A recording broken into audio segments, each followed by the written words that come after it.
नमस्कार दोस्तों, स्वागत है आपका आपके अपने चैनल ब्रेन बूस्टर 24 में। तो दोस्तों बहुत दिनों के बाद आज हम वीडियो अपलोड करने वाले हैं। वैसे तो वीडियो हम अपलोड करते हैं मगर थोड़ा-सा न्यूज़ से रिलेटेड वो वीडियोज़ होती हैं। आप चाहे तो उन्हें भी देख सकते हैं। लेकिन आज हम बात करने वाले हैं उत्तराखंड परीक्षा वाणी के कुछ महत्वपूर्ण करंट अफेयर। यदि आप उत्तराखंड से बिलॉन्ग करते हैं तो या फिर आप किसी अन्य स्टेट से बिलॉन्ग करते हैं और आप उत्तराखंड के फॉर्म्स वगैरह भरते हैं, तो यह वीडियो आपके लिए बहुत ज़्यादा महत्वपूर्ण होने वाली है। क्योंकि इस वीडियो में हम बात करने वाले हैं जो परीक्षावाणी है, परीक्षावाणी के जो महत्वपूर्ण करंट अफेयर हैं, जहाँ से जो आयोग है वह लगातार प्रश्न पूछता है। तो यह प्रश्न आपके लिए बहुत ज़्यादा महत्वपूर्ण होंगे। तो चलिए शुरू करते हैं। देखिए, हमारा पहला प्रश्न है, राज्य द्वारा पशु संरक्षण के लिए चलाया गया प्रोजेक्ट कौन सा है? तो देखिए, यहाँ पर जो बात नोट करने वाली है, पहला क्या है कि जो पशु संरक्षण है उनके लिए इस प्रोजेक्ट को चलाया गया है। तो कौन सा है? उसे बी हेल्प कहते हैं, ए हेल्प कहते हैं, एच हेल्प कहते हैं या फिर इनमें से कोई भी नहीं है। तो देखिए, इसका जो सही आंसर हो जाएगा ऑप्शन नंबर जो बी है, ठीक है, यानी कि ए हेल्प। उत्तराखंड राज्य में पशु को संरक्षण करने के लिए इस प्रोजेक्ट को चलाया गया है। देखिए, थोड़ी सी इसके बारे में हम बेसिक डिटेल से देख लेते हैं। तो सबसे पहली बात है कि इसकी जो फुल फॉर्म क्या है, क्योंकि ये फुल फॉर्म भी पूछी जा सकती है और आपको पता होनी चाहिए। तो देखिए क्या है, ए हेल्प की फुल फॉर्म है accredited agent for health and extension of live stock production. ठीक है दोस्तों, ये इसकी फुल फॉर्म है। एक बार और देखिए, accredited agent for the health and extension of live stock production. यदि हम बात करें यह शुरू कहाँ किया गया था, जो सर्वे ऑफ इंडिया है देहरादून में, वहां पर इसे शुरू किया गया था। इसके साथ देखें, यदि इसके स्टार्टिंग की डेट पूछी जाती है या फिर ईयर पूछा जाता है, क्योंकि एग्जामिनर कभी कभी सीधा सीधा प्रश्न पूछ लेता है कि जो पशु संरक्षण के लिए ए हेल्प प्रोजेक्ट है वह कब चलाया गया था, तो आपको पता होना चाहिए 13 अप्रैल 2023 को यह चलाया गया था। चलिए प्रश्न नंबर सेकंड हम देखते हैं, हाल ही में किस मंदिर को राष्ट्रीय धरोहर घोषित किया? तो यानी कि कौन सा मंदिर है उत्तराखंड के अंदर जिसे राष्ट्रीय धरोहर घोषित किया गया है? आपके ऑप्शन है तुंगनाथ मंदिर, नंदा देवी मंदिर, जागेश्वर धाम मंदिर या फिर डोल आश्रम। तो देखिए, राष्ट्रीय धरोहर का मंदिर जिसे घोषित किया गया है, ऑप्शन नंबर ए आपका बिल्कुल सही हो जाएगा। ये क्या है? तुंगनाथ मंदिर। तुंगनाथ मंदिर को राष्ट्रीय धरोहर घोषित किया गया है। अब देखिए, थोड़ा सा इसके बारे में हम इंफॉर्मेशन देख लेते हैं। सबसे पहले देखिए, तुंगनाथ मंदिर जो है पंच केदार में सबसे अधिक ऊंचाई पर स्थित है। यदि प्रश्न ये बनता है कि उत्तराखंड में सर्वाधिक ऊंचाई पर स्थित मंदिर कौन सा है, तो आप क्या कहेंगे? तुंगनाथ मंदिर है। अब देखें, जो पंच केदार हैं उन पंच केदार में तुंगनाथ, केदारनाथ, मदमहेश्वरनाथ, रुद्रनाथ और कल्पेश्वरनाथ ये स्थित है। तो देखिए, थोड़ी सी आगे देखिए, प्रश्न ये पूछा जाता है कि इस मंदिर में इस अंग की पूजा की जाती है, तो आप क्या कहेंगे? यदि बात करें तुंगनाथ मंदिर की, तो वहां पर शिव जी की जो भुजा है उसकी पूजा की जाती है। नेक्स्ट है केदारनाथ। केदारनाथ में जो पृष्ठ भाग है शिव का उसकी पूजा की जाती है। मद महेश्वरनाथ में नाभि की पूजा की जाती है। रुद्रनाथ में चेहरा भी लिखा हुआ आता है और कभी कभी मुख भी लिखा हुआ आता है, तो यहाँ पर इसकी पूजा की जाती है।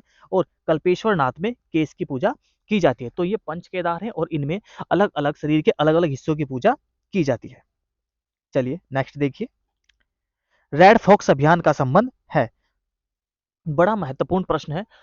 उत्तराखंड के अंदर एक अभियान चलाया गया है, रेड फॉक्स अभियान का संबंध किससे है? तो आप क्या कहेंगे? देखिए ऑप्शन दिए गए हैं, लोमड़ी के आतंक से बचाने के लिए, सुअर के आतंक से बचाने के लिए,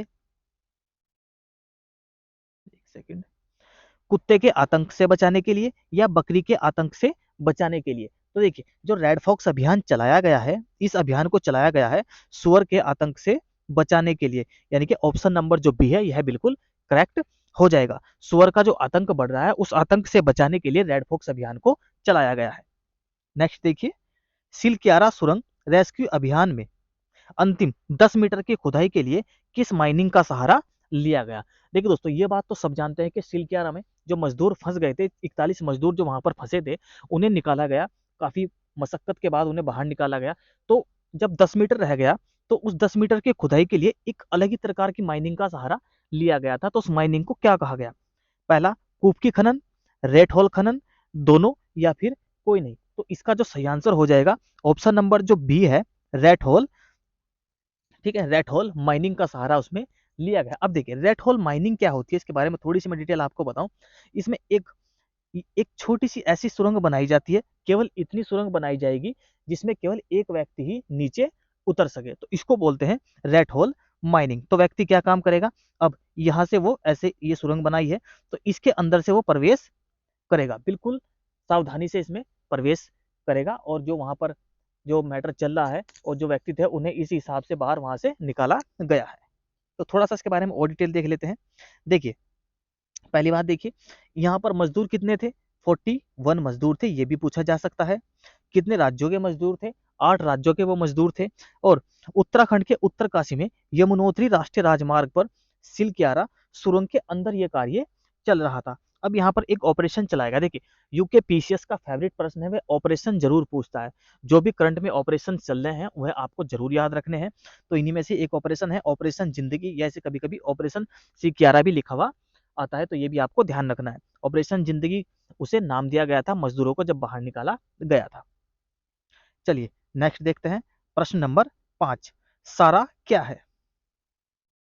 देखिए सारा क्या है, ऑप्शन है नदी धारा के जल स्रोतों को संरक्षित करने के लिए एक एजेंसी है, वनों से संबंधित है, आपदा से संबंधित है, या फिर सभी, ये जो उपरोक्त दिए गए हैं इन सभी को इनसे रिलेट किया जाता है। तो देखिए सारा का जो तात्पर्य है, जो इसका जो ऑप्शन नंबर 1 है वह आपका बिल्कुल सही हो जाएगा। नदियों धाराओं के जल स्रोतों को संरक्षित करना, इसी करने हेतु यह एक एजेंसी है। देखिए इसके बारे में देख लेते हैं थोड़ा सा। नदियों धाराओं के जल स्रोतों को संरक्षित करने हेतु एक एजेंसी है। तो यहाँ पर जो सारा है इसकी भी फुल फॉर्म आपको पता होनी चाहिए, क्योंकि पूछी जा सकती है। Spring sad river rejuvenation agency, तो ये क्या है, इसकी फुल फॉर्म है, आप लोग देख लीजिएगा। और इसकी जो स्थापना होती है अक्टूबर 2023 में इसकी स्थापना की जाती है। चलिए नेक्स्ट देखते हैं, 37वें जो राष्ट्रीय खेल हैं उसमें उत्तराखंड ने कुल कितने पदक जीते थे। 37वें राष्ट्रीय खेल मैं आपको बताऊं ये कहाँ हुए थे, गोवा में हुए थे। और 38वें जो राष्ट्रीय खेल हैं वह कहाँ होंगे, वह अभी आपके उत्तराखंड में ही होंगे। तो देखिए 37वें जब राष्ट्रीय खेल होते हैं इसमें कितने पदक जीते थे, तो इसका जो ऑप्शन नंबर बी है, यानी कि टोटल 24 पदक यहाँ पर जीते गए थे। देखिए इन 24 पदक कैसे कैसे जीते, 24 पदक जीते थे ये अलग अलग प्रकार से थे।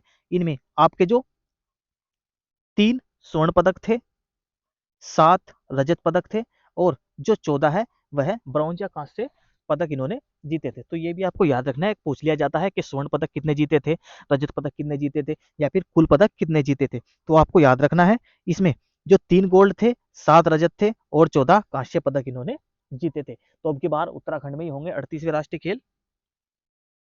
चलिए नेक्स्ट देखते हैं, भारत किस देश के साथ संयुक्त सैन्य अभ्यास लामितीय 2024 में भाग ले रहा है। तो देखिए 2-3 प्रश्न है जो मैं आपको बताने वाला हूं। पहला, एक तो सैन्य अभ्यास आयोग जरूर पूछता है। दूसरी बात, जो हमने आपको ऑपरेशन बताए ऑपरेशन जरूर पूछता है। और तीसरा, एक रैंकिंग के जो सवाल होते हैं, यानी कि विश्व स्तर पर भारत की क्या रैंक है, ये भी सवाल आयोग अवश्य ही पूछता है। तो इन 3-4 चीजों को तो आपको अवश्य ही पढ़ना है। तो देखिए लामितीय जो अभ्यास है वह कहाँ पर चल रहा है और कहाँ पर भारत उसमें भाग ले रहा है। तो इसका जो ऑप्शन नंबर ए है, जो सेशेल्स है, सेशेल्स के अंदर यह अभियान चलाया जा रहा है। देखिए थोड़ा सा इसके बारे में देख लेते हैं, एक सेकंड। यह अभ्यास दोनों देशों के बीच 10वां अभ्यास है, ठीक। लामितीय संयुक्त सैन्य अभ्यास 18 से 27 मार्च 2024 तक ये कहाँ किया गया, सेशेल्स में आयोजित किया गया। तो ये आपको पता होना चाहिए। क्रियोल भाषा में लेमितीय का मतलब क्या होता है, दोस्ती। ये भी पूछा जा सकता है कि लेमितीय का मतलब क्या होता है, दोस्ती। चलिए एक सेकंड, नेक्स्ट देखते हैं। मार्च 2024 में भारत के चुनाव आयोग द्वारा किसे राष्ट्रीय विकलांगता आइकॉन घोषित किया गया। तो बहुत महत्वपूर्ण प्रश्न है, क्योंकि अभी क्या आप लोग देख रहे हैं इलेक्शन का दौर चल रहा है, तो ऐसे प्रश्न बनने की संभावना ज्यादा है कि मार्च 2024 में भारत के चुनाव आयोग द्वारा किसे राष्ट्रीय विकलांगता आइकॉन घोषित किया गया। तो इसका जो सही आंसर है क्या है, शीतल देवी। शीतल देवी को राष्ट्रीय विकलांगता आइकॉन घोषित किया गया। देखिए थोड़ा सा इसके बारे में इंफॉर्मेशन ले लेते हैं। 16 मार्च 2024 को शीतल देवी को भारत के चुनाव आयोग का राष्ट्रीय विकलांगता प्रतीक घोषित किया गया। ये नाम याद रखना क्या है, शीतल देवी।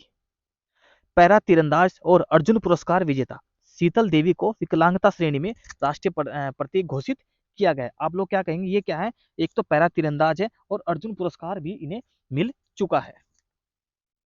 नेक्स्ट है वर्ल्ड हैप्पीनेस रिपोर्ट 2024 के अनुसार दुनिया का सबसे खुशहाल देश कौन सा है? तो देखिए मैंने आपको क्या कहा, रैंकिंग के जो सवाल है वह बहुत ज्यादा पूछे जाते हैं और ये फेवरेट प्रश्न है यूकेपीएससी के, तो आपको इनको तो याद करना ही करना है। तो देखिए आपके ऑप्शन है डेनमार्क, जनवरी, फिनलैंड और आइसलैंड। वर्ल्ड हैप्पीनेस रिपोर्ट 2024 के अनुसार सबसे खुशहाल देश, तो इसका ऑप्शन नंबर जो सी है वह करेक्ट हो जाएगा, फिनलैंड। फिनलैंड क्या है? सबसे खुशहाल देश है। और भारत की यदि हम इसमें बात करें तो रैंक जो 126 है, पहले भी यही थी और इस बार भी भारत की रैंक यही है, कितनी? 126। और फिनलैंड सबसे ज्यादा खुशहाल देश है। अब देखिए हम 126वें स्थान पर आते हैं, हम इतने खुश हैं।